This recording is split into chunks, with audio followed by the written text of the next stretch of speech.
Ya, kembali di Santap Sahur yang spesial di pagi hari ini, di indahnya Ramadan. Ustadz Said Kutub tadi masih ingat ya apa yang ditanyakan adik kita Husna tadi ketika kita diampuni, bertobat, terus diampuni oleh Allah Subhanahu Wa Taala.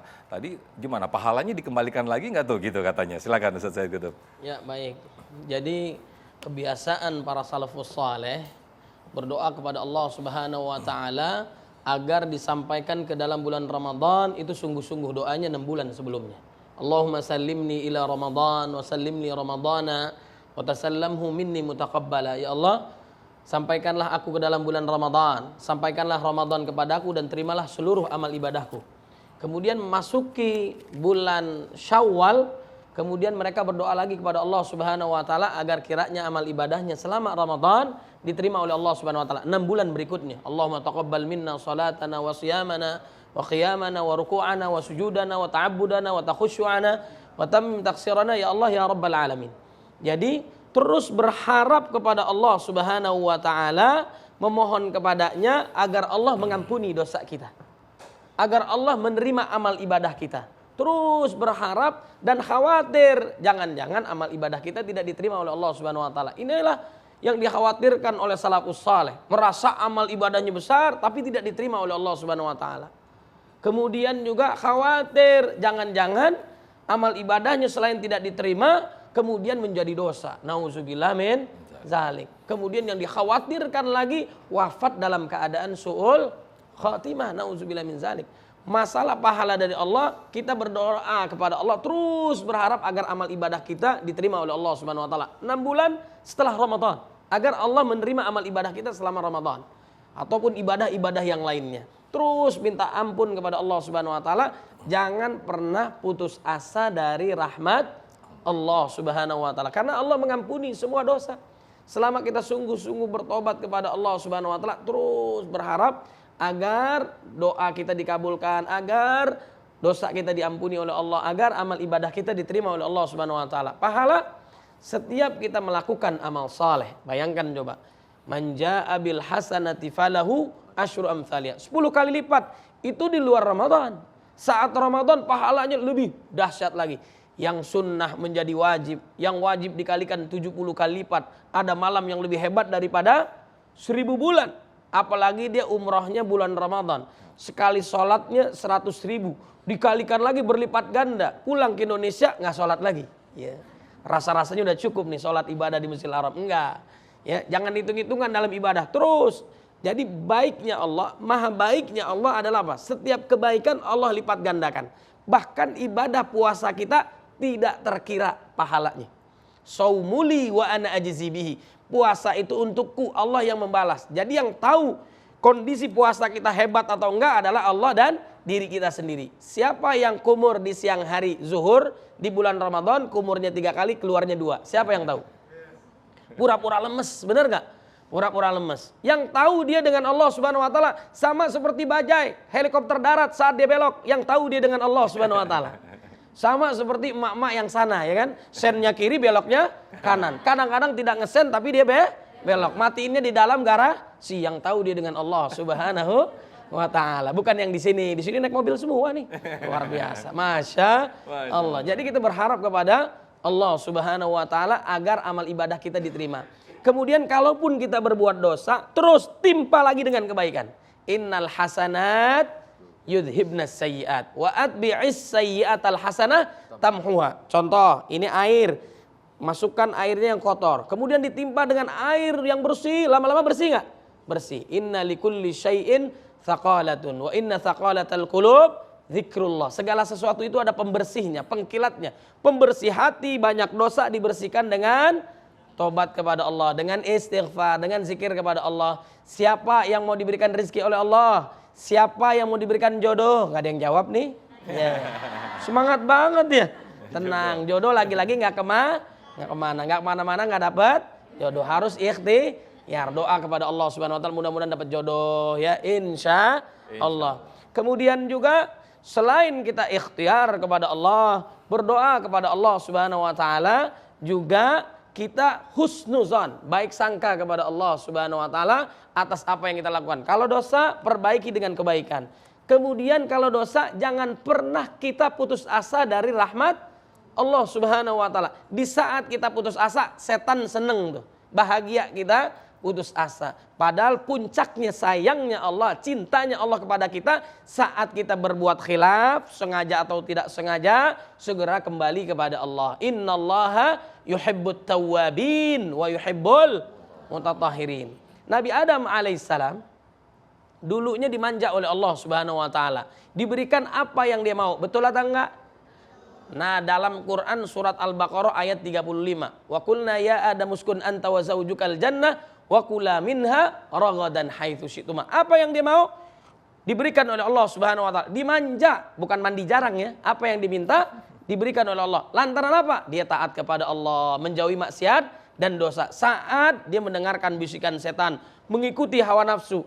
Kenapa dia dikeluarkan dari surga? Gara-gara ada siapa? Yang membisikkan ayang beb, bener nggak? Disuruh keluar, suruh makan. Padahal mendekati saja nggak boleh. Wala taqrabah hadis syajar. Ada setan yang membisikkan, hawa nafsu yang diikutkan.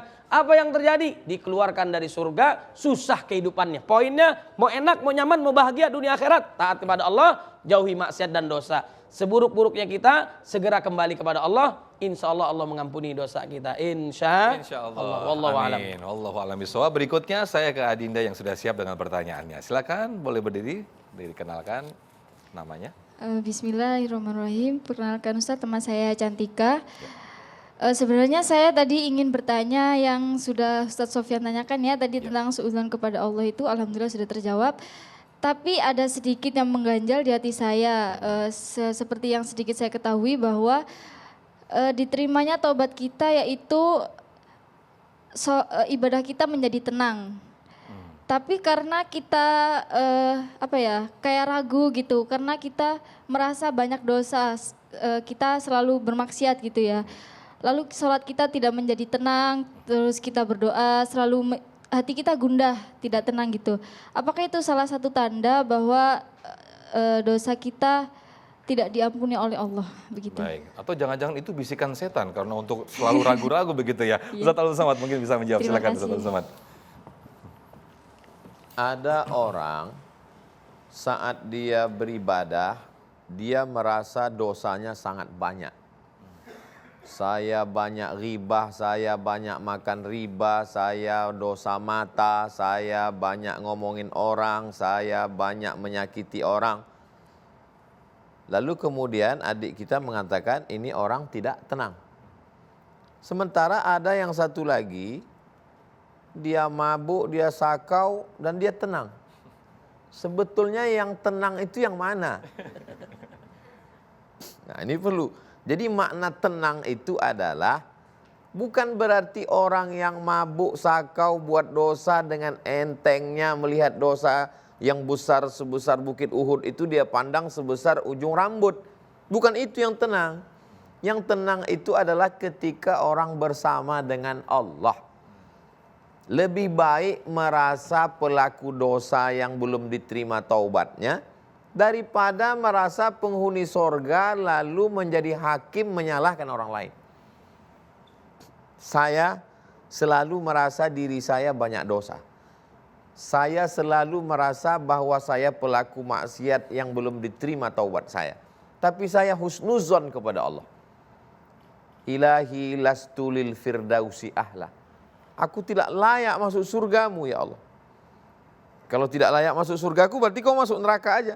Wala aqwa ala naril jahim. Untuk masuk neraka pun aku tidak kuat. Lihatlah bagaimana cara dia merayu Allah Subhanahu wa taala. Makanya kalau kita baca doa nabi-nabi itu hampir tidak ketemu dia minta ampun. Rabbana zalamna anfusana wa illam taghfir lana wa tarhamna lanakunanna minal khasirin. Tidak ada dia bilang ampunkan dosaku ya Allah. Saking malunya Nabi Adam, beradab dia kepada Allah Subhanahu wa taala. Bagaimana Nabi Yunus? La ilaha illa anta subhanaka inni kuntu minaz zalimin. Bagaimana Nabi Nuh alaihissalam? Ya Rabbi innabni min ahli. Tak ada dia minta selamatkan dia ya Allah. Tak ada kata perintah di sana. Begitulah adab mereka saking merasa dirinya bersalah padahal mereka maksum. Apalagi kita yang banyak silap, salah dan dosa. Jadi kalau selama ini kita merasa saya banyak salah, saya banyak dosa, sesungguhnya itu bukan tidak tenang. Itu adalah ketenangan. Kita menyebutnya tidak tenang. Bisikan setan, dua. Yang pertama, merasa perbuatan itu salah padahal tidak salah. Itu kerja setan. Yang kedua, merasa sudah baik padahal tidak baik. Itu juga kerja setan. Jadi kalau menurut Allah dalam Quran, menurut hadis Nabi itu tidak salah, seluruh manusia mengatakan salah, tidak salah. Itulah perlunya ilmu. Makanya kita ngaji. Jadi beragama ini tidak ikut perasaan. Kalau ikut perasaan, orang yang biasa sholat zuhur 4, ketika dia qashar 2, dia merasa salah. Yang biasanya wudhu, ketika disuruh tayamum, dia merasa kok seperti enggak sewudhu ya, seperti enggak sholat. Yang biasa sholatnya berdiri ketika sholat di kursi, kok rasa-rasanya enggak sempurna. Kita beribadah bukan ikut rasa. Kalaupun rasa yang didasari oleh ilmu. Makanya ngaji. Yarfa'illahu alladhina amanu minkum walladhina utul ilma darajat. Beruntung sekali kita di Ramadan ini tidak hanya sekedar menonton, tapi tontonan kita bisa dijadikan sebagai tuntunan. Sehingga kalaupun kita merasakan sesuatu, perasaan kita itu didasari ilmu insya Allah. Demikian, wallahu a'lam. Itulah pentingnya ngaji ya Ustaz Ngaji. ya. Maka pengajian harus diadakan pengajian Ustaz ya. Biar makin pintar gitu Ustaz ya, mendapat dan akal. Ustaz Said Qutub mungkin ada sedikit yang mau ditambahkan, silakan Ustaz.